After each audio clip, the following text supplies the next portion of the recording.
പ്രിയപ്പെട്ട കൂട്ടുകാരെ, അക്ഷരപൂജയിലേക്ക് എല്ലാവർക്കും സ്വാഗതം. ഇന്ന് ഞാൻ നിങ്ങൾക്ക് വേണ്ടി അവതരിപ്പിക്കുന്നത് MT വാസുദേവൻ നായരുടെ ഓപ്പോൾ എന്ന കഥയാണ്. ഓപ്പോൾ കരയുകയായിരുന്നു. ഓപ്പോൾ കരയുന്നത് കാണാൻ അപ്പുവിന് ഇഷ്ടമില്ല. വടക്കേ മുറിയിൽ ജനാലപ്പടിമേൽ നെറ്റി അമർത്തി വെച്ചുകൊണ്ട് ഓപ്പോൾ കരയുകയാണ്. അവർക്ക് എപ്പോഴും കരച്ചിൽ തന്നെ കരച്ചിൽ. ഒരു പക്ഷേ വലിയമ്മ ചീത്ത പറഞ്ഞിട്ടുണ്ടാവും. വലിയമ്മ അപ്പുവിനെയും ചീത്ത പറയാറുണ്ട്. അവന് കരച്ചിലല്ല, അരിശമാണ് ഉണ്ടാവുക. ഓപ്പോളുടെ അത്ര വലിപ്പമുണ്ടെങ്കിൽ അവൻ കാണിച്ചു കൊടുക്കുമായിരുന്നു. ഇത്ര വലുതായിട്ട് ഓപ്പോൾ ചീത്ത മുഴുവൻ കേൾക്കും. ഓപ്പോളുടെ മുഖം വാടും, കണ്ണുകൾ നിറയും. അത് കാണുമ്പോൾ അവൻ പതുക്കെ സ്ഥലം വിടുകയാണ് പതിവ്. കരയുമ്പോൾ ഓപ്പോളുടെ അടുത്തു നിൽക്കാൻ അപ്പുവിന് വയ്യ. കരച്ചിലിനിടയിൽ ഓപ്പോൾ അവനെ കെട്ടിപ്പിടിക്കും. പിടിച്ചു പൂട്ടുന്നത് അവൻ ഇഷ്ടമാണ്. പക്ഷേ മോനെ എന്ന് പിറുപിറുത്തുകൊണ്ട് നെറ്റിയിലും തലയിലും തെരുതരെ ഉമ്മ വയ്ക്കുമ്പോൾ ചൂടുള്ള കണ്ണുനീർത്തുള്ളികൾ അപ്പുവിൻ്റെ ശരീരത്തിൽ അടർന്നു വീഴും. അപ്പോൾ അവനും വെറുതെ കരയാൻ തോന്നും. വലിയമ്മ ചീത്ത പറയുന്നത് അവൻ അത്ര ശ്രദ്ധിക്കാറില്ല. ധാരാളം ചീത്ത കേട്ട് കഴിഞ്ഞു. കാലത്ത് എഴുന്നേൽക്കുന്നത് മുതൽ കേൾക്കാറുള്ളതാണ്. നേരെ ഉച്ചയായാലേ ചെക്കൻ എണീക്കൂ. കണ്ടില്ലേടാ, നിൻ്റെ തല പൊട്ടിയപ്പോഴേക്കും പെരത്തറിയും കൂടി പൊളിഞ്ഞില്ലേ? കോലായുടെ വക്കിൽ അമ്മിക്കല്ലിൻ്റെ അടുത്തിരുന്ന് പല്ലു തേക്കുമ്പോൾ നിലത്ത് കുറച്ച് വെള്ളമായാൽ മതി. വലിയമ്മ തുടങ്ങും. കുരുത്തം കെട്ടാനേ എൻ്റെ എല്ലാം മുള്ളുന്നുറങ്ങിയിട്ടാ നിലം തേച്ചരച്ചണ്. മുറ്റത്ത് കരടാക്കിയാൽ, കിണറ്റിലേക്കൊരു കല്ലിട്ടാൽ, ചെപ്പുകുടത്തിന്മേൽ ഒന്ന് ചെണ്ട കൊട്ടിയാൽ എല്ലാം വലിയമ്മയ്ക്ക് ശകാരം തന്നെ ശകാരം. ഇപ്പോൾ സ്കൂളിൽ പോവാൻ തുടങ്ങിയതുകൊണ്ട് അവൻ അല്പം ആശ്വാസമുണ്ട്. പകൽ അധിക ഉപദ്രവമില്ലല്ലോ. ഓപ്പോൾക്ക് വലിയമ്മയെ രണ്ട് കൊടുത്താൽ എന്താ? പക്ഷെ വലിയമ്മയെ ഭയപ്പെടുന്നത് അപ്പുവിനേക്കാൾ ഓപ്പോളാണ്. അപ്പുവിനെ ചീത്ത പറയുന്നത് കേൾക്കുമ്പോൾ ഓപ്പോൾ ചിലപ്പോൾ പറയും, അമ്മ അതിനെ പ്രാവി പ്രാവി കൊല്ലും. അതിനൊരാട്ടാണ് മറുപടി കിട്ടുന്നത്. അതുകൊണ്ട് നിർത്തില്ല. അത്ര പഞ്ചാരി വച്ചാൽ അങ്ങോട്ട് മിണുങ്ങിക്ക അവരോരുണ്ടാവുമ്പോൾ. അപ്പോൾ കുട്ടിയെ തൊടാൻ ചെന്നാൽ കറമ്പിപ്പൈ കൊമ്പും കുലുക്കി വരാറുള്ളത് പോലെ വല്യമ്മയുടെ ഒരു വരവുണ്ട്. എടീ അതിനെ കാണ്ടോര, എൻ്റെ അമ്മ എന്നെ കൊണ്ട് പറയിപ്പിക്കണ്ട. ഇത്രത്തോളമായാൽ അപ്പു പതുക്കെ മുറ്റത്തിറങ്ങിപ്പോവുകയാണ് പതിവ്. തൊടിയിൽ ചാക്കൻ്റെ കൂടെ ചുറ്റി നടക്കും. ചിലപ്പോൾ കുമ്പളവള്ളിക്കിടയിൽ ഒളിച്ചു കിടക്കുന്ന ചുവന്ന വാലുള്ള തുമ്പിയെ പിടിക്കാൻ ഒരു ശ്രമം നടത്തും. ഒരിക്കലും അവൻ അതിനെ കയ്യിൽ കിട്ടിയിട്ടില്ല. എന്ത് സൂത്രക്കാരനാണെന്നോ! പട്ടുകോണകമെടുത്ത് പറന്നു നടക്കുന്ന ആ തുമ്പിച്ചെറുക്കൻ. കുറെ കഴിഞ്ഞ് അപ്പു വീട്ടിനകത്തേക്ക് പോവൂ. അതിനിടയ്ക്ക് അവൻ ഓർക്കും, ഓപ്പോൾ വടക്കേ മുറിയിൽ ജനാലയുടെ പടിയിൽ നെറ്റി അമർത്തി വെച്ച് തേങ്ങിക്കരയാവും. സന്ധ്യയ്ക്ക് നാമം ചൊല്ലുക എന്ന ബുദ്ധിമുട്ടുള്ള പണിയുണ്ട്. ഇടനാഴിയിലിരുന്നാണ് അപ്പു നാമം ചൊല്ലുക. കുറേ നാമശിവായ ഉരുവിടണം. പിന്നെ അശ്വതി ഭരണിയാണ്. അതവന് തെറ്റില്ല. മലയാള മാസം 12 കഴിഞ്ഞാൽ പിന്നെ ഓപ്പോളുടെ സഹായം വേണം. ഇംഗ്ലീഷ് മാസവും 1, 2, 3 ഓപ്പോളാണ് ചൊല്ലിക്കൊടുക്കേണ്ടത്. ഓപ്പോൾക്ക് ഇംഗ്ലീഷ് അറിയാം. ഉമ്മർത്തെ ഉണ്ണികൃഷ്ണൻ ചിത്രമുള്ള കലണ്ടറിൽ അച്ചടിച്ച ഇംഗ്ലീഷൊക്കെ വായിക്കാൻ ഓപ്പോൾക്ക് കഴിയും. ഓപ്പോൾ 8 വരെ പഠിച്ചതാണത്രേ. എല്ലാം ചൊല്ലിക്കഴിഞ്ഞാൽ അവൻ ഓപ്പോളുടെ അടുത്ത് ചെന്നിരിക്കും. ഒന്നും പറയാറില്ല. ഓപ്പോളുടെ വിരലുകൾ അവൻ്റെ മുടിക്കുള്ളിൽ സഞ്ചരിച്ചു കൊണ്ടിരിക്കും. അപ്പോളായിരിക്കും അടുത്ത വീട്ടിൽ നിന്ന് പാട്ട് കേൾക്കുന്നത്. അടുത്ത വീട് വളരെ വലുതാണ്. അവിടെ അവൻ പോയിട്ടില്ല. വേലിക്ക് അപ്പുറത്തു നിന്ന് കണ്ടിട്ടേയുള്ളൂ. അവിടെ ഒരുപാട് ആളുകളും ഉണ്ട്. അവിടെ നിന്ന് പാട്ട് കേൾക്കാൻ തുടങ്ങിയത് ഈയിടെയാണ്. പാട്ട് പാടുകയും വർത്തമാനം പറയുകയും ചെയ്യുന്ന ഒരു പെട്ടി അവിടെ കൊണ്ടുവന്നിട്ടുണ്ട്. പെട്ടി എങ്ങനെയാണ് പാടുന്നതും പറയുന്നതും? ചക്കൻ പറയുന്നത് അതിനകത്ത് ആള് കയറി ഇരുന്നിട്ടുണ്ടാവും എന്നാണ്. ചക്കനൊന്നും അറിയില്ല. അവൻ സ്കൂളിൽ പോകുന്നില്ലല്ലോ. അവനെ മാത്രം കറമ്പി കുത്താൻ പോവില്ല. അതവൻ്റെ കേമത്തൊന്നുമല്ല. മുടിങ്കോല് കണ്ടിട്ടാണ്. ആ പാട്ടൊക്കെ സിനിമയിലുള്ളതാണത്രേ. അപ്പു സിനിമ കണ്ടിട്ടില്ല. അവൻ്റെ ക്ലാസ്സിലെ യശോദയും മണിയും കണ്ടിട്ടുണ്ടത്രേ. സിനിമയിലെ ചിത്രങ്ങൾ കൊണ്ട് ഉണ്ടാക്കിയ ഒരു സഞ്ചി അവൻ കണ്ടിട്ടുണ്ട്. പാട്ട് കേട്ടാൽ ഓപ്പോൾക്ക് ഒരു പ്രാന്തിളകാറുണ്ട്. പിന്നെ ചോദിച്ചതിനൊന്നും മറുപടിയും പറയില്ല. അങ്ങനെ പിണക്കം കാട്ടുന്നത് എന്തിനാണ്? ചിലപ്പോഴെല്ലാം ഓപ്പോള് അങ്ങനെ മിണ്ടാപ്പൂതായിട്ടിരിക്കും. വല്ലാത്തൊരു ഓപ്പോള്. എന്നാലും അവന് ഓപ്പോളെ ഇഷ്ടമാണ്. രാവിലെ സ്കൂളിൽ പോകുന്നതിന് മുമ്പ് കുളിപ്പിക്കുന്നത് ഓപ്പോളാണ്. ഒരമുള്ള പീച്ചിങ്ങ കൊണ്ട് മേലൊക്കെ തേക്കുന്നത് അവന് ഇഷ്ടമാവാറില്ല. തോർത്തുമുണ്ടിൻ്റെ തുമ്പ് കൂർപ്പിച്ച് ചെവിയിൽ തിരിക്കുമ്പോൾ അവന് ഇക്കിളി തോന്നും. ഓപ്പോളാണ് കഞ്ഞി വിളമ്പിത്തരുന്നത്. കഞ്ഞി കുടിച്ച് കൈ കഴുകിയാൽ ഈറൻ മുണ്ടുകൊണ്ട് നെഞ്ഞത്തെ വെള്ളം തുടച്ച് തലേ ദിവസം തിരുമ്പി മടക്കി വെച്ച ഷർട്ടും ട്രൗസറും ഇടുവിക്കും. തല ചീകിക്കഴിഞ്ഞ് മുഖത്തെ എണ്ണമിനുപ്പ് ഒരിക്കൽ കൂടി തുടച്ചു കളഞ്ഞാൽ അവന് സ്കൂളിൽ പോകാം. രാത്രിയിൽ അവൻ ഉണ്ണാനിരിക്കുമ്പോൾ ഓപ്പോളും അടുത്തുണ്ടാകും. ഓപ്പോള് വായിൽ തരുന്നതാണ് അവന് ഇഷ്ടം. പക്ഷെ വലിയമ്മ കാണുമ്പോൾ ഓപ്പോള് ചോറ് എടുത്തു തരില്ല. കാരണം ഒരിക്കൽ വലിയമ്മ പറഞ്ഞു, ചോറ് തൊള്ളയെ കൊടുക്കണം ഒരുള്ള കുട്ടി. ചിലപ്പോൾ മാത്രമേ ഓപ്പോള് വലിയമ്മയോട് മറുപടി പറയൂ. ഓപ്പോള് പറയുന്നത് കേൾക്കുമ്പോൾ വലിയമ്മയുടെ കലി വർദ്ധിക്കും. പിന്നെ ബഹളമായി. കുറെ പറഞ്ഞാൽ ഓപ്പോള് കരയും. ചിലപ്പോൾ വലിയമ്മയും. വലിയമ്മ കരഞ്ഞാൽ അവന് ഒന്നുമില്ല. ഒരിക്കൽ മാത്രമേ വലിയമ്മ കരയുന്നത് കണ്ട് അവന് സങ്കടം തോന്നിയിട്ടുള്ളൂ. അത് ഓപ്പോളായി ലഹള കൂടിയിട്ടല്ല. ആ സംഭവം അപ്പു മറന്നിട്ടില്ല. വലിയമ്മയെ കരയിപ്പിച്ച ആ മനുഷ്യനെയും ചക്കൻ ഉണ്ടാക്കി കൊടുത്ത ഓലപ്പന്ത് തട്ടിക്കൊണ്ട് അപ്പു മുറ്റത്ത് കളിക്കുകയായിരുന്നു. അപ്പോൾ പടിക്കൽ നിന്നൊരു വിളി, അമ്മ. നോക്കുമ്പോൾ ഒരാളുണ്ട്. വേലിയും പിടിച്ചു നിൽക്കുന്നു. നീണ്ട കൈയുള്ള കുപ്പായവും കക്ഷത്തൊരു സഞ്ചിയുമുണ്ട്. വലിയമ്മ മുറ്റത്തിറങ്ങി വേലിക്കരികിലേക്ക് നടന്നു. വലിയമ്മ എന്തെല്ലാമോ പറയുന്നു. നിന്റെ തള്ളയല്ലേ പറയണ്? ഇത്രത്തോളം വന്നിട്ട് ഇവിടെ ഒന്ന് കയറിയാൽ എന്താ കുമാരാ? വലിയമ്മ പറഞ്ഞത് ന്യായമാണെന്ന് അപ്പുവിനും തോന്നി. എന്താ അത്ര വലിയ പവറ്? അയാൾക്ക് വലിയമ്മോട് വർത്താനം പറയണമെങ്കിൽ അങ്ങോട്ട് വിളിക്കണോ? വീട്ടിൽ കയറി ഒന്നൂടെ? അയാൾ പറയുന്നത് ഈ പടി ഇനി ചവിട്ടില്ല എന്ന് പറഞ്ഞ് ഇറങ്ങിയിട്ട് 5-6 കൊല്ലായില്ലേ. അതിനി ഉണ്ടാവില്ല അമ്മേ. വലിയമ്മ നല്ല 2 ചീത്ത അങ്ങോട്ട് കൊടുത്താൽ എന്താ? എപ്പോഴും കുരച്ചു ചാടാറുള്ള വലിയമ്മ ആ പവറുകാരനോട് പിന്നെയും കെഞ്ചുകയാണ്. വട്ടിയിലിട്ടതായി പോയില്ലേ, അവളെ കൊല്ലാൻ വയ്ക്കുവോ? അതിനയാൾ കൊടുത്ത മറുപടി അപ്പുവിന് മനസ്സിലായില്ല. എടാ, എൻ്റെ തല തെക്കേ കണ്ടത്തിൽ എടുക്കണ കാലം വരെയെങ്കിലും. അത് കഴിഞ്ഞാൽ അതും കൂടി ഉണ്ടാവില്ല. അയാൾ വീണ്ടും കയർക്കുകയാണ്. ഈ വേദാന്തം മകളോട് നേരത്തെ പറയേണ്ടതായിരുന്നു. അതിനിടയ്ക്ക് അയാൾ അവൻ്റെ നേരെ നോക്കി. ആ നോട്ടം അത്ര സുഖമുള്ളതല്ല. തരം കിട്ടിയാൽ കുട്ടികളുടെ കഴുത്ത് പിരിച്ച് പൊക്കണത്തിൽ ആക്കാൻ നടന്ന ഒരു ഗോസായി ഉണ്ടല്ലോ, അയാൾ നോക്കിയപ്പോഴും കൂടി അപ്പൂവിന് ഇത്ര ഭയം തോന്നിയിട്ടില്ല. ഈ മനുഷ്യന് കഴുത്ത് പിരിക്കുമാവോ? അവൻ പതുക്കെ ഉമ്മറത്തേക്ക് കയറി. ഓപ്പോള് അകത്തേക്ക് പോയിരുന്നു. അടുക്കളയിൽ നിന്ന് പുറത്തേക്കുള്ള വാതിൽക്കൽ വാഴക്കൂട്ടത്തിലേക്ക് നോക്കിക്കൊണ്ട് ഓപ്പോൾ നിൽക്കുകയായിരുന്നു. മുണ്ടിൻ്റെ കോന്തലയിൽ പിടിച്ചു തൂങ്ങിക്കൊണ്ട് അപ്പു ചോദിച്ചു, ആരാ ഓപ്പോളെ പഠിക്കല്? ഓപ്പോൾ അത് കേട്ടില്ലെന്ന് തോന്നുന്നു. ഓപ്പോളെ ആരാ പഠിക്കല്? ഓപ്പോള് എന്തോ പറയാൻ ഭാവിച്ചു, പക്ഷെ പറഞ്ഞില്ല. ആരാ ഓപ്പോളെ? അത്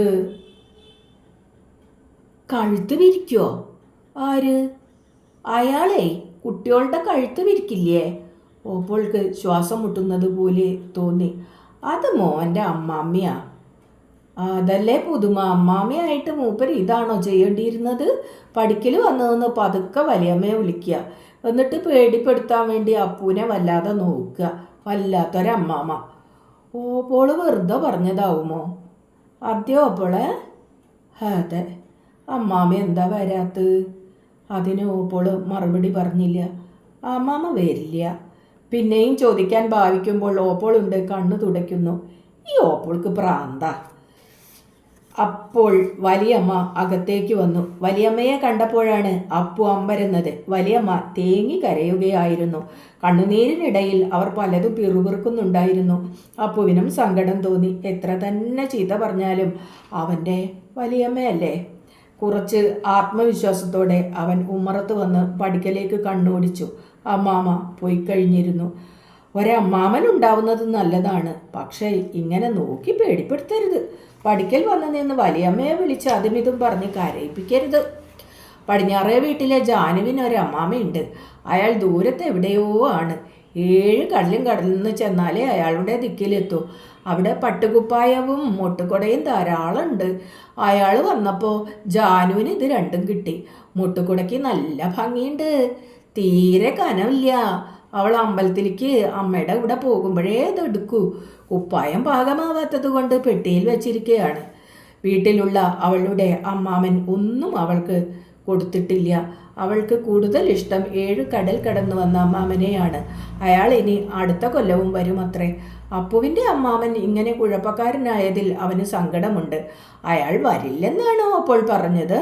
അയാൾ പാർക്കുന്ന സ്ഥലത്ത് മുട്ടുകുട കിട്ടുമോ? കിട്ടിയാൽ തന്നെ അയാൾ കൊണ്ടുവരില്ല. കണ്ടില്ലേ നോട്ടം. വലിയമ്മയെ കൂടി കരയിപ്പിച്ചു കളഞ്ഞു. വീട്ടിനകത്ത് കയറാത്തത് പിണക്കമുള്ളതുകൊണ്ടാവും. ആരോടാണ് പിണക്കം? നീ വരുമ്പോൾ ചോദിക്കാൻ ഉറച്ചതായിരുന്നു, പക്ഷെ അമ്മാമ്മ വന്നില്ല. അമ്മാമ്മ എവിടെയാണ്? ഓപ്പോള് പറയുന്നില്ല. ജാനുവിന് അങ്ങനെ ഒരാളെ അറിയില്ല. അവൻ ഒരമ്മാമ്മയുണ്ടെന്ന് വിശ്വസിക്കാൻ കൂടി അവൾക്ക് പ്രയാസം. ചക്കന് കുറച്ചൊക്കെ അറിയാം. ഓലിക്ക് പോയക്കര വീടും പറമ്പുണ്ട്. ചക്കൻ കണ്ടിട്ടുണ്ടത്രേ. അവൻ ആ വഴി പോയ കാലത്താണ് പുതിയ പുരയ്ക്ക് ഓടുമേയുന്നത്. അമ്മാമ്മ ഇങ്ങോട്ട് എന്താ വരാത്തത്? ഓല് തെറ്റിപ്പോയതല്ലേ. എന്തിനാണ് തെറ്റിയതെന്ന് ചക്കന് അറിഞ്ഞുകൂടാ. ആലോചിക്കുമ്പോൾ അവനൊന്നും മനസ്സിലാകുന്നില്ല. പല സംശയങ്ങളും അവന് തീർക്കേണ്ടതായിട്ടുണ്ട്. പക്ഷേ ആരോട് ചോദിക്കും? ഓപ്പോളാണ് അവൻ്റെ സംശയങ്ങൾ സാധാരണ തീർക്കുക. രാത്രിയിൽ ഉറങ്ങാൻ കിടക്കുമ്പോഴാണത്. അവൻ ഊണ് കഴിക്കുമ്പോഴേക്കും വടക്കേ അറയിൽ കോസറി വിരിച്ചിട്ടുണ്ടാകും. ചുവപ്പിൽ വലിയ വെള്ളപ്പൂക്കളുള്ള ഒരു പഴയ സാരിയാണ് കോസറിയിൽ വിരിക്കുക. അതുകൊണ്ടാണ് അവന് കോസറയിൽ കിടക്കാൻ ഇഷ്ടം. അത് ഓപ്പോളുടെ സാരിയാണ്. ഓപ്പോൾക്ക് മറ്റൊരു സാരി കൂടിയുണ്ട്. അത് പെട്ടിയിൽ മടക്കി വെച്ചിരിക്കുകയാണ്. ഓപ്പോൾ അത് ഉടുത്ത് കണ്ടിട്ടില്ല. ആ പെട്ടി തുറക്കുമ്പോൾ നല്ല മണമുണ്ട്. കൈതപ്പൂവിൻ്റെ വാസനയാണ്. കൈതപ്പൂവിൻ്റെ മണം പരത്തുന്ന സാരിയും ചുറ്റി ഓപ്പോള് നടന്നാൽ നല്ല രസമുണ്ടാവും. ഊണ് കഴിഞ്ഞ ഉടനെ കിടക്കുമെങ്കിലും ഓപ്പോള് വരുന്നതുവരെ ആപ്പു ഉറങ്ങില്ല. അടുക്കള അടിച്ചു വാരി പാത്രങ്ങൾ കഴുകി വെച്ച ശേഷമേ ഓപ്പോള് വരൂ. ഓപ്പോളെ കെട്ടിപ്പിടിച്ചു കിടക്കുമ്പോൾ അവൻ സംശയങ്ങൾ ഓരോന്ന് ചോദിക്കും. ജാനു അന്ന് പറഞ്ഞതൊക്കെ നുണയാണോ എന്നാണ് മിക്കപ്പോഴും അവൻ അറിയേണ്ടത്. അവൾ എന്ത് നുണയാണെന്നോ ചിലപ്പോൾ പൊട്ടിക്കുക. 9 കുട്ടിയെ തിന്ന ഒരു പാമ്പുണ്ടത്രേ അവളുടെ വീട്ടിൻ്റെ തെക്കുള്ള പാമ്പിൻകാവിൽ. അത് കല്ല് വെച്ച നുണയല്ലേ? ഒരു പാമ്പിൻ്റെ വയറ്റിൽ 7 കുട്ടിയെ തന്നെ കൊള്ളില്ല. ഒരിക്കൽ ജാനു പറഞ്ഞു അവൾ ദൈവത്തെ കണ്ടുവെന്ന്. അപ്പുവിന് വിശ്വാസമായില്ല. അപ്പു കണ്ടിട്ടില്ല, ചക്കൻ കണ്ടിട്ടില്ല, ഓപ്പോളും കൂടി കണ്ടിട്ടില്ല. ജാനു രാത്രിയിലാണത്ര കണ്ടത്. ദൈവത്തിന് ആണ്ടയൊട്ടിന് വന്ന പൂശാരിയേക്കാളും താടി മീശയുമുണ്ട്. അവൾ നുണയാണോ പറയുന്നതെന്നറിയാൻ അപ്പു ചോദിച്ചു. തലയിലെന്താ? എന്ത് തലയിൽ? ദൈവത്തിൻ്റെ തലയിലേ. ജാനു കീഞ്ഞാലോചിച്ച ശേഷം പറഞ്ഞു, തലമുടി. പോയി ആർത്തു വിളിച്ചു. ദൈവത്തിൻ്റെ തലയിൽ കിരീടാണ്. അത് ജാനു കണ്ടിട്ടില്ല. അവൾ നാണിച്ചു പോയി. നുണ പറയുമെങ്കിലും അവളെ അവന് ഇഷ്ടമായിരുന്നു. അവൾ ഉണ്ടായിരുന്നപ്പോൾ കളിക്കാൻ കൂട്ടുണ്ട്. ഇപ്പോൾ അവളുമില്ല. ജാനുവിനെ അവളുടെ അച്ഛൻ കൊണ്ടുപോയി. കാടും മലയുമുള്ള സ്ഥലത്തേക്കാണ് പോയത്. പക്ഷേ കടൽ കടക്കേണ്ട. കടലുകൾ 7 കടന്നു ചെന്നെത്തുന്നത് അവളുടെ അമ്മാമ്മ താമസിക്കുന്ന സ്ഥലത്താണല്ലോ. അച്ഛൻ്റെ കൂടെ പോകുമ്പോൾ അവൾക്ക് തീവണ്ടിയിലിരിക്കാം. തീവണ്ടി വലിയ കുന്നിൻ്റെ വയറ് തുളച്ചാണത്ര പോവുക. പോകുന്നതിൻ്റെ തലേ ദിവസം ജാനു അപ്പുവിൻ്റെ വീട്ടിൽ വന്നു. കൂടെ അവളുടെ അമ്മയും ഉണ്ടായിരുന്നു. ഞങ്ങൾ നാളെ തീവണ്ടിയിൽ കയറി പോകൂലോ എന്നവൾ പറഞ്ഞപ്പോൾ അവൻ അല്പം അസൂയയാണ് തോന്നിയത്. അവർക്ക് എന്തെല്ലാം കാണാം. അവൾ പോകുന്ന സ്ഥലത്ത് നല്ല റബ്ബർ പന്തും സൈക്കിളും ഒക്കെ കാണുമായിരിക്കും. അപ്പുവിന് എവിടേക്കെങ്കിലും ഒന്ന് പോയാൽ കൊള്ളാമെന്നുണ്ട്. ആരെങ്കിലും വന്ന് വിളിച്ചുകൊണ്ട് പോവാതെ അവൻ എന്ത് ചെയ്യും? താലപ്പൊലിപ്പാല നിൽക്കുന്ന കുന്നിനപ്പുറം അവൻ കണ്ടിട്ടില്ല. 7 കടലിനപ്പുറമുള്ള രാജ്യങ്ങൾ, കൂറ്റൻ കുന്നുകളുടെ വയറ് തുളച്ചു പായുന്ന തീവണ്ടി, മുട്ടുകുടയും പട്ടുകുപ്പായങ്ങളും നിറഞ്ഞ ആ സ്ഥലങ്ങളിലെ കുട്ടികൾക്ക് എന്ത് രസമായിരിക്കും. ജാനുവിൻ്റെ അമ്മ ഓപ്പോളോട് യാത്ര പറഞ്ഞു. അവർ ഒരുമിച്ച് പഠിച്ചതാണത്രേ. ജാനുവിൻ്റെ അച്ഛൻ്റെ കൂടെ പല സ്ഥലങ്ങളിലും പോയിട്ടുണ്ടത്രേ. പിന്നെ ഒരു തമാശ കേൾക്കണോ? ജാനുവിൻ്റെ അച്ഛനെ പറ്റി അവളുടെ അമ്മ പറയുക അമ്മുൻ്റെ അച്ഛൻ എന്നാണ്. ജാനുവിൻ്റെ അമ്മ പോയപ്പോൾ ഓപ്പോളുടെ കണ്ണിൽ വെള്ളം നിറഞ്ഞു. ഒരുപക്ഷെ ഓപ്പോൾക്കും കുന്നിൻ്റെ വയറ് തുളച്ചു പായുന്ന തീവണ്ടിയിൽ പോകണമെന്നുണ്ടായിരിക്കും. ഓപ്പോൾ എവിടേക്കും പോവാറില്ല. അമ്പലക്കുളത്തിലേക്കും കൂടി കുളിക്കുന്നത് വീട്ടിൽ കിണറ്റിൻകരയിലാണ്. പഠിക്കലെ ഭഗവതിക്കാവിൽ പാട്ടും താലവും ഉണ്ടായപ്പോൾ വല്യമ്മ പോയി, അപ്പവും പോയി. എന്നിട്ടും ഓപ്പോള് വന്നില്ല. ഓപ്പോള് വരില്ലേ വല്യമ്മേ? അപ്പോൾ വലിയമ്മ കുരച്ചു ചാടി. ചേക്ക മിണ്ടാണ്ട് അവിടെ നിന്നോ. കഴിഞ്ഞ ഇടവത്തിലാണ് അവൻ സ്കൂളിൽ പോകാൻ തുടങ്ങിയത്. ഇനി 2 മാസം കൂടി കഴിഞ്ഞാൽ പരീക്ഷയായി. അതിൽ ജയിച്ചാൽ അവൻ ഇനി 2ാം ക്ലാസ്സിലാണ് ഇരിക്കുക. ജാനു അവളുടെ അച്ഛൻ്റെ സ്ഥലത്തെത്തിയാൽ സ്കൂളിൽ പോകാമത്രേ. അവിടെയും സ്കൂളുണ്ടായിരിക്കും. കേളുമാഷ് ഉണ്ടാവുമോ? ഉണ്ടാവാതിരിക്കട്ടെ, അടി വാങ്ങാതെ കഴിയാലോ. ക്ലാസ്സിൽ അവനൊരു കൂട്ടുകാരനുണ്ട്, കുട്ടിശങ്കരൻ. പാടത്തിൻ്റെ മറുകരയ്ക്കാണ് കുട്ടിശങ്കരൻ്റെ വീട്. അവരെ ഒരുമിച്ചാണ് സ്കൂളിൽ പോകുന്നതും വരുന്നതും. കേളുമാഷ് ചിലപ്പോൾ കുട്ടിശങ്കരനെ കുട്ടിച്ചാത്തനെന്ന് വിളിക്കും. എല്ലാവരും ചിരിക്കും. അവനത് കേൾക്കണം. എന്നാലും കേളുമാഷ് അടിക്കുന്ന അടി സഹിച്ചൂടാ. കുട്ടിശങ്കരൻ ഒരിക്കൽ അവനൊരു ചെറുനാരങ്ങ സമ്മാനിച്ചു. അത് അവൻ്റെ വീട്ടിൽ നിന്ന് കൊണ്ടുവന്നതായിരുന്നു. അവൻ്റെ വീട്ടിൽ തലേ ദിവസം കുറേ ചെറുനാരങ്ങ ഉണ്ടായിരുന്നു അത്രേ. അവൻ്റെ കുഞ്ഞോപ്പോളുടെ കല്യാണമായിരുന്നു. കല്യാണത്തിന് എന്തിനാ ചെറുനാരങ്ങ? പൊട്ട അതറിയില്ലേ? അവൻ ചോദിക്കുകയാണ്. കുട്ടിശങ്കരൻ്റെ നാട്യം അവൻ ഒരുപാട് കല്യാണം കണ്ടിട്ടുള്ളത് പോലെയാണ്. കല്യാണത്തെപ്പറ്റി കുട്ടിശങ്കരൻ വിവരിച്ചു കൊടുത്തു. വളരെ ആളുകൾ വീട്ടിൽ വരും. പന്തലിൽ വന്നിരിക്കുന്നവരെല്ലാം കുപ്പിയിൽ പനിനീര് നിറച്ച് തളിക്കും. പനിനീരിന് നല്ല വാസനയുണ്ട്. പിന്നെ കളഭവും ചെറുനാരങ്ങയും എല്ലാവർക്കും കൊടുക്കും അത്രേ. ഇതൊന്നും അപ്പു വിശ്വസിച്ചില്ല. നുണയാണെന്ന് തുറന്ന് പറഞ്ഞാൽ അവൻ ചോദിക്കും, ഈ കല്യാണം കണ്ടിട്ടുണ്ടാ? അപ്പോൾ ഇല്ലെന്ന് സമ്മതിക്കേണ്ടി വരും. കുട്ടിശങ്കരനെ ആശ്വസിപ്പിക്കാൻ വേണ്ടി അപ്പു പറഞ്ഞു, എൻ്റെ ഓപ്പോൾക്ക് കല്യാണം ഉണ്ടായാൽ അന്ന് നാരങ്ങ തരുന്നുണ്ട്. പക്ഷേ കുട്ടിശങ്കരൻ പറയുകയാണ്, അതിന് അനക്കുണ്ടോ ഓപ്പോള്? അത് കേട്ടപ്പോൾ അപ്പുവിന് കലശലായ ദേഷ്യം വന്നു. കുട്ടിച്ചാത്ത എന്ന് 4 വട്ടം വിളിച്ച് ചെവിടത്തടിക്കാനാണ് തോന്നിയത്. കുട്ടിശങ്കരൻ അവനേക്കാളും വലിപ്പമുണ്ട്, അതുകൊണ്ട് ചെയ്തില്ല. എൻ്റെ ഓപ്പോള് പിന്നെ ആരുടെയാ? പൊട്ടാ, എൻ്റെ ഓപ്പോൾ എൻ്റെ അമ്മയല്ലേ? അപ്പോൾ കുട്ടിശങ്കരൻ്റെ വിഡ്ഢിത്തമോർത്ത് ചിരിയാണ് വന്നത്. വെറുതെയല്ല കേളുമാഷ് കുട്ടിച്ചാത്തന് ബുദ്ധിയില്ലെന്ന് പറയുന്നത്. പോടാ, അനക്കൊന്നും അറിയില്ല. പിന്നെ അനക്കാ നിശ്ചയം? എൻ്റെ അമ്മ പറഞ്ഞൂലോ. എൻ്റെ അമ്മയ്ക്കാ നിശ്ചയം? പിന്നെ പിണക്കമായി. കുട്ടിശങ്കരൻ ചെറുനാരങ്ങ തിരിച്ചു ചോദിച്ചു. ചെറുനാരങ്ങ എടുത്ത് മുമ്പിലെറിഞ്ഞ് അവനൊന്ന് കൊഞ്ഞനം കാട്ടി. സ്കൂൾ വിട്ട് പോരുമ്പോൾ അവൻ ആലോചിച്ചു, ഓപ്പോൾ എങ്ങനെയാണ് അമ്മയാവുക? അവന് അമ്മയും അച്ഛനും ഒന്നുമില്ല. ഓപ്പോളും വലിയമ്മയും മാത്രമേ ഉള്ളൂ. അതിൽ വലിയമ്മയെ കണക്കിൽ കൂട്ടണ്ട. ചെക്ക അത് ചെയ്യണ്ട, ചെക്ക ഇത് ചെയ്യണ്ട, ചെക്ക നിൻ്റെ തല കണ്ടപ്പോൾ ചെക്ക. അവൻ ഓപ്പോള് മതി. എന്നിട്ട് ആ നല്ല ഓപ്പോള് അമ്മയാണെന്ന് പറയുന്ന കുട്ടിച്ചാത്തന് എന്താണ് ചെയ്യേണ്ടത്? അവന് അമ്മ വേണ്ട. അമ്മയുണ്ടാകുമ്പോഴുള്ള കുഴപ്പം അവൻ കാണുന്നുണ്ട്. ഓപ്പോളുടെ അമ്മയല്ലേ വലിയമ്മ. എന്നിട്ട് ഓപ്പോൾക്ക് എപ്പോഴെങ്കിലും സ്വൈര്യമുണ്ടോ? കഴിഞ്ഞ 4-5 ദിവസങ്ങളായി ഓപ്പോൾ രാവും പകലും കരച്ചിൽ തന്നെയാണ്. വലിയമ്മ ചീത്ത പറയുന്നില്ല, എന്നിട്ടും കരച്ചിൽ തന്നെ കരച്ചിൽ. ഈ ഓപ്പോൾക്ക് ഭ്രാന്ത. ഓപ്പോൾക്ക് അപ്പുവിനോട് പിണക്കമില്ല. രാത്രിയിൽ കെട്ടിപ്പിടിച്ചു കിടക്കുമ്പോൾ ഓപ്പോൾ പലതും പറഞ്ഞു. കഥയല്ല, കഥ കേൾക്കാനാണ് അപ്പുവിന് ഇഷ്ടം. ഓപ്പോൾക്ക് കുറേ കഥകൾ അറിയാം. മാണിക്യക്കല്ല് കണ്ട രാജകുമാരൻ്റെ കഥ. അത് കേട്ട ശേഷമാണ് മാണിക്യക്കല്ല് കണ്ടാൽ ഒളിപ്പിച്ചു വെക്കാനുള്ള സൂത്രം അപ്പുവിന് മനസ്സിലായത്. ചാണകത്തിലാണ് പൊതിയേണ്ടത്, എന്നാൽ ശോഭ കാണില്ല. പിന്നെ കല്ലായിപ്പോയ രാജകുമാരിയുടെ കഥ. ജീവിക്കാൻ കുട്ടിയെ അറുത്ത് കല്ലിൽ ചോരയൊഴിച്ചത് കേട്ടപ്പോൾ അവന് കരച്ചിൽ വന്നു. ഇപ്പോൾ ഓപ്പോള് കഥയൊന്നും പറയാറില്ല. മിണ്ടാതെ കിടക്കും. കുറെ കഴിഞ്ഞാൽ ചോദിക്കും, മോൻ ഉറങ്ങിയോ? ഇല്ല. മോൻ നല്ലോണം പഠിക്കണം. മോനെ നല്ല കുട്ടിയാവണം. വലുതായ ഓപ്പോളെ നല്ലോണം നോക്കില്ലേ? ഇതെന്ത് അർത്ഥമില്ലാത്ത ചോദ്യമാണ്. എന്നാലും മൂളും. ഓപ്പോൾക്ക് മോനേ ഉള്ളൂ. 2-3 ദിവസമായി ഓപ്പോൾക്ക് സുഖമില്ല. കുളിപ്പിക്കുമ്പോഴും ചോറ് കുഴയ്ക്കുമ്പോഴും തല ചീകുമ്പോഴും ഒന്നും പറയില്ല. വെറുതെ അവൻ്റെ മുഖത്തിങ്ങനെ നോക്കും. എന്നിട്ട് അന്തം വിട്ടുകൊണ്ട് ഒരു ഇരുത്തമുണ്ട്. ഈ ഓപ്പോൾക്ക് ഭ്രാന്ത. ഉച്ചയ്ക്ക് ഓപ്പോളും വലിയമ്മയും നടുവിലെ മുറിയിൽ നിലത്ത് കിടക്കുമ്പോൾ വലിയമ്മ പറയുന്നത് കേട്ടു. ഓനെ വിചാരിച്ച് നീ മനസ്സ് കൊണ്ടാക്കണ്ട. ഓപ്പോൾ ഒന്നും പറഞ്ഞില്ല. വന്നത് വന്നു. അതും ഇതും ആലോചിച്ചാൽ നില കിട്ടില്ല. ഇതങ്ങോട്ട് ശരിയായാൽ ജയിച്ചു.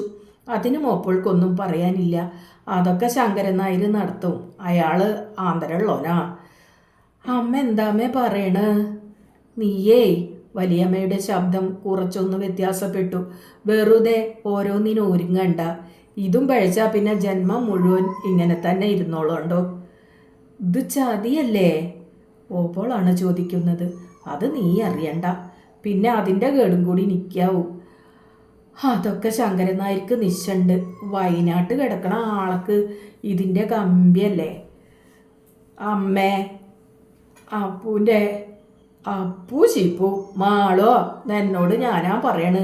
ഈ അനർത്ഥമൊന്നും ഒഴിക്കാന്നിരിക്കുമ്പോൾ ഓപ്പോള് മിണ്ടുന്നില്ല.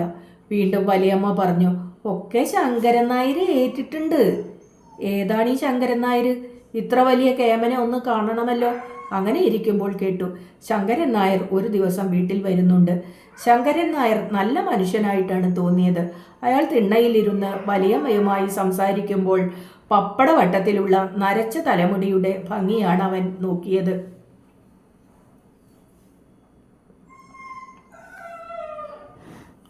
അയാൾക്ക് വലിയമ്മയോട് ഒരുപാട് കാര്യങ്ങൾ പറയാനുണ്ട്. അതൊന്നും അവന് കേൾക്കേണ്ട. വയനാട്ടിൽ വെച്ച് കല്യാണം നടത്തുന്നുണ്ടത്രേ. നടത്തിക്കോട്ടെ.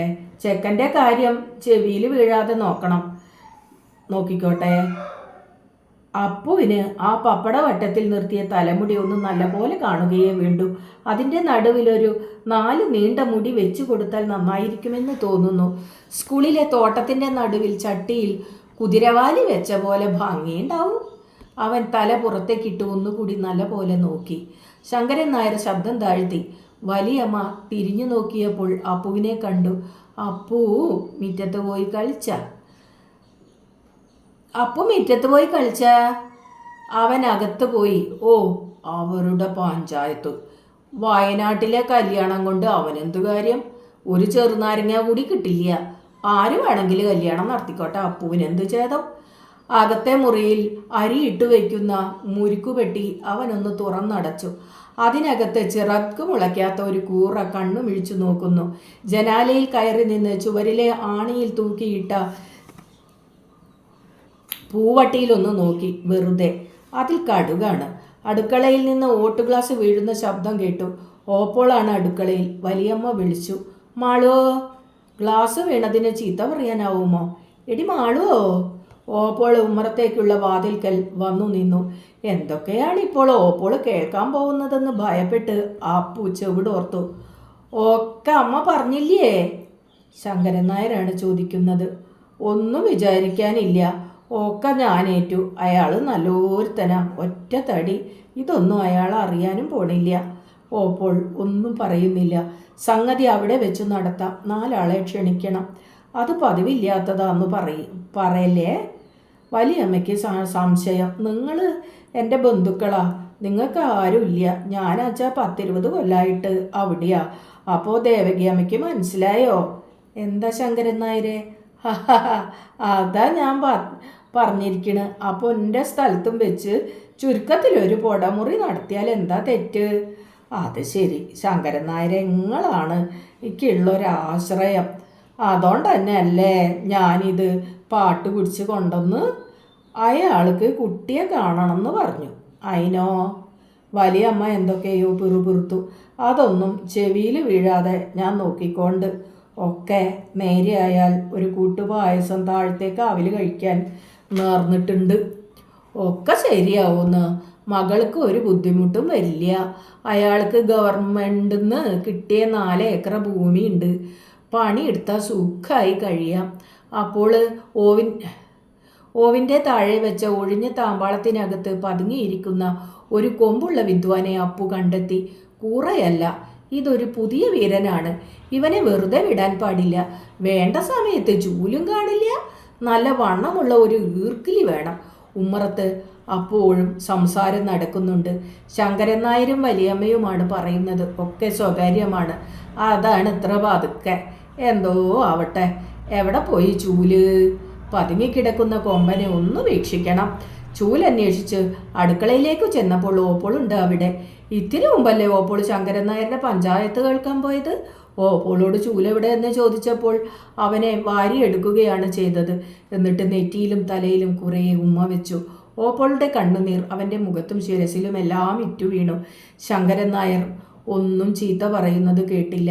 വലിയ ചുണ്ടി പിടിച്ചിട്ടില്ല. പിന്നെ എന്തിനാണ് കരയുന്നത്? ഈ ഓപ്പോൾക്ക് പ്രാന്താ? രാത്രിയിൽ ഓപ്പോള് ചോദിച്ചു. ഓപ്പോളില്ലെങ്കിൽ മോന് വല്യമ്മയുടെ അടുത്ത് കിടന്നൂടെ? ഞാൻ ഓപ്പോളുടെ കുട്ടിയാണ്. ഓപ്പോള് പോയാലോ? എവിടേക്കാ ഓപ്പിള് പോണ്? ഓപ്പിള് പറഞ്ഞില്ല. വീണ്ടും വീണ്ടും ചോദിച്ചപ്പോൾ മറുപടി കിട്ടി. എങ്ങട്ടും ഇല്ല. ഓപ്പിള് കളി പറയുക. ആവൂ, അപ്പൂന് സമാധാനായി. ഒരു വൈകുന്നേരം സ്കൂൾ വിട്ടു വന്നപ്പോൾ അവന് ഓട്ടട കിട്ടി. അത് പതിവില്ലാത്തതാണ്. അങ്ങനെ പ്രത്യേകമായി എന്തെങ്കിലും കിട്ടിയാൽ ചക്കൻ്റെ മുമ്പിൽ നിന്ന് തിന്നണമെന്ന് അപ്പുവിന് നിർബന്ധമുണ്ട്. ആ ചക്കൻ്റെ കൂതി കാണണം. അവന് വല്ലാത്ത കൊതിയാണ്. അവൻ നോക്കി നിൽക്കുമ്പോൾ ഒന്നും തിന്നരുതെന്ന് ഓപ്പോൾ പറഞ്ഞിട്ടുണ്ട്. എന്നാലും അവന് മുടിങ്കോല് ഉണ്ടാക്കാൻ അറിയാം. കറമ്പി അവനെ മാത്രം കുത്തില്ല. അവന് വേണമെങ്കിൽ കറമ്പിയുടെ കഴുത്തിൽ കെട്ടിപ്പിടിക്കാം. അട തിന്നാതെ ഒളിച്ചു പിടിച്ച് ഓപ്പോൾ കാണാതെ അവൻ മുറ്റത്തിറങ്ങി. ചക്കൻ മുടയിൽ നിന്ന് വൈക്കോൽ വലിച്ചെടുക്കുകയായിരുന്നു. പതിവ് പോലെ ഒരു ചകരം അടിയന് ചെറിയമ്പ്ര എന്നവൻ കെഞ്ചിയില്ല. അടിയന് വല്യമ്പ്രാള് തന്നൂലോ നാണ. അടിയന ഓല് വന്നപ്പോൾ ചായപ്പൊടിയും പഞ്ചാരയും വാങ്ങിക്കൊണ്ടെന്ന്. ആരേ വന്ന്? വിരുന്നുകാര്. ദോക്കി ചെറിയമ്പ്ര. ചക്കൻ മടി അഴിച്ചു കാണിച്ചു. 3 ബീഡിക്കുറ്റി. ആ വന്ന തമ്പുരാൻ വലിച്ചിട്ടതാ. ബീഡി വലിക്കുന്നെങ്കിൽ നല്ല യോഗ്യം തന്നെ ആവണം. ശങ്കരൻ നായർക്ക് പപ്പടവട്ടത്തിലുള്ള മുടിയുണ്ടെങ്കിൽ കൂടി ബീഡി വലിക്കാൻ വയ്യ. അയാൾ കഴിഞ്ഞ ആഴ്ച വന്നപ്പോൾ വല്യമ്മയെ പോലെ വെറുതെ മൂർക്കി തുപ്പി. മോശം. എവിടെ വിരുന്നുകാര്? ഓപ്പോളെ കണ്ട് ചോദിക്കാൻ വീട്ടിനകത്തേക്ക് ഓടി. ഓപ്പോൾ തൊടിയിലായിരുന്നു. വലിയമ്മ കാവത്തിൻ്റെ തൊലി കളയുകയാണ്. എവിടെ വലിയമ്മ വിരുന്നുകാര്? എന്ത് വിരുന്നുകാരടാ? ഇവിടെ ആരടാ വിരുന്ന് വരണ്? കാലനോ? പേര് ചക്കൻ പറഞ്ഞില്ല. കാലനെങ്കിൽ കാലൻ അവിടെ. അതാണ് അവന് അറിയേണ്ടത്. ചെക്ക.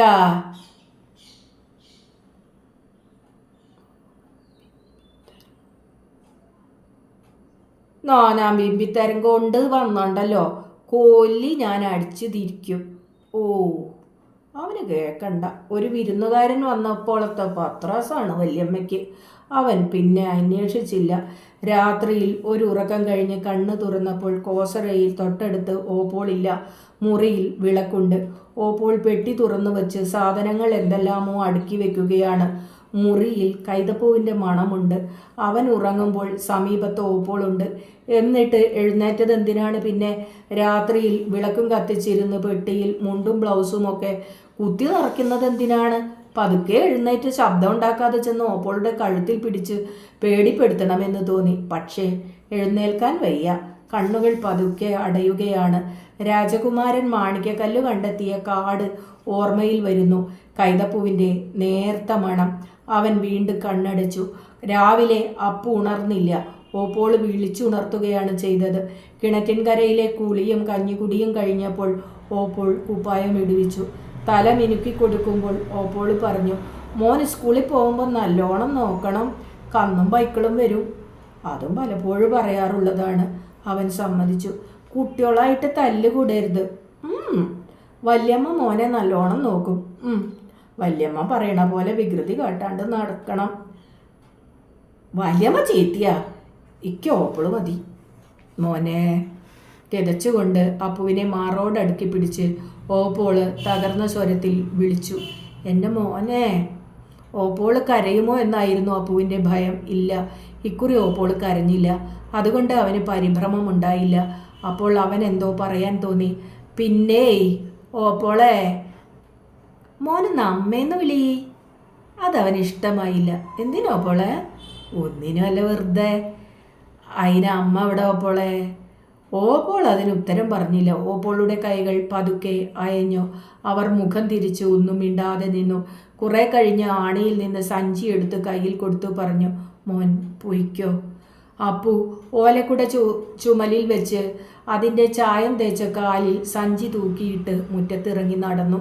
പടി കടന്നപ്പോൾ അവനൊന്ന് വീഴാൻ പോയി. വീണില്ല. ആരെങ്കിലും കണ്ടുപോ എന്നറിയാൻ തിരിഞ്ഞു നോക്കിയപ്പോൾ ഉമ്മറവാതിലും പിടിച്ചു നിന്നു ഓപ്പോൾ തുറിച്ചു നോക്കുകയായിരുന്നു. ഗോസായിമാരുടെ നോട്ടം ഓപ്പോൾക്ക് എങ്ങനെ കിട്ടിയാവോ? അവൻ നോക്കുമ്പോൾ ഓപ്പോള് ആമയെ പോലെ തല വലിച്ചു കളഞ്ഞു. ഈ ഓപ്പോൾക്ക് പ്രാന്ത. പാടത്തിൻ്റെ മറുകരയിലെത്തിയപ്പോൾ കടലാവണക്കിൻ്റെ ഇല പൊട്ടിച്ച് പൊള്ളകൾ ഊതി വിട്ടുകൊണ്ട് കുട്ടിശങ്കരൻ നിൽക്കുന്നുണ്ടായിരുന്നു. അവൻ്റെ സഞ്ചിയിൽ 2 നെല്ലിക്കയും ഉണ്ടായിരുന്നു. ചെറുത് അപ്പുവിന് കൊടുത്തു. ഒരു ചെറിയ കുന്നും കടന്നു വേണം സ്കൂളിലെത്താൻ. കുന്ന് കിടക്കുമ്പോഴാണ് പേടി. പോത്തും പശുക്കളും ഒരുപാടുണ്ടാവും. അത് സാരില്ല, ചിലപ്പോൾ മനമകാവിലെ കൂറ്റനും ഉണ്ടാവും അത്രേ. അപ്പു ഒരിക്കലും കണ്ടിട്ടില്ല. കാണരുതേ. ഉച്ചയ്ക്ക് ശാരത്തെ നാരായണൻ്റെ സ്ലേറ്റ് പെൻസിൽ അപ്പുവിൻ്റെ കയ്യിൽ നിന്ന് വീണു പൊട്ടി. നാരായണൻ കരഞ്ഞു. മാഷോട് പറയാൻ ഭാവിച്ചപ്പോൾ കുട്ടിശങ്കരനാണ് സന്ധി പറഞ്ഞത്. കേളുമാഷിൻ്റെ അടുത്ത് കേസ് ചെന്നാൽ അപ്പവും വിഷമിച്ചു പോവും. കേസില്ലാതെ കഴിക്കാൻ നാളെ ഒരു 3/4 നാരായണന് കൊടുത്താൽ മതി. അപ്പുവിന് ആശ്വാസമായി. 1/4 ഓപ്പോളോട് ചോദിച്ചാൽ കിട്ടാതിരിക്കില്ല. വൈകുന്നേരം വീട്ടിലെത്തി തിണ്ണയിലേക്ക് പുസ്തകസഞ്ചി ഒരേറ് കൊടുത്ത് അവൻ ഓപ്പോളെ വിളിച്ചു. അപ്പോ? ഓപ്പോളല്ല വിളി കേട്ടത്, വലിയമ്മയാണ്. വലിയമ്മ അടുക്കളയിൽ നിന്ന് പുറത്തു വന്ന് ചോദിച്ചു, ഇന്ന് എന്താപ്പോ നേരത്തെ? ഇന്ന് എന്താ ഇത്ര ലോക്യം എന്നങ്ങോട്ട് ചോദിക്കാനാണ് തോന്നിയത്. ചോദിച്ചില്ല, അടി വീണാലോ. എടുത്തു ഓപ്പിള്. കഞ്ഞിയുണ്ട് വിളമ്പിയിട്ട്. കുപ്പായം അഴിച്ചിട്ട് വന്നോ? അവന് കഞ്ഞിയല്ല ആവശ്യം, ഓപ്പോളാണ്. നാളേക്ക് 1/4 കിട്ടിയില്ലെങ്കിൽ മാനം പോയി. ഓപ്പോളെടുത്തു. അവൻ വടക്കേ മുറിയിൽ കടന്നു. അവിടെ ഓപ്പോളില്ല.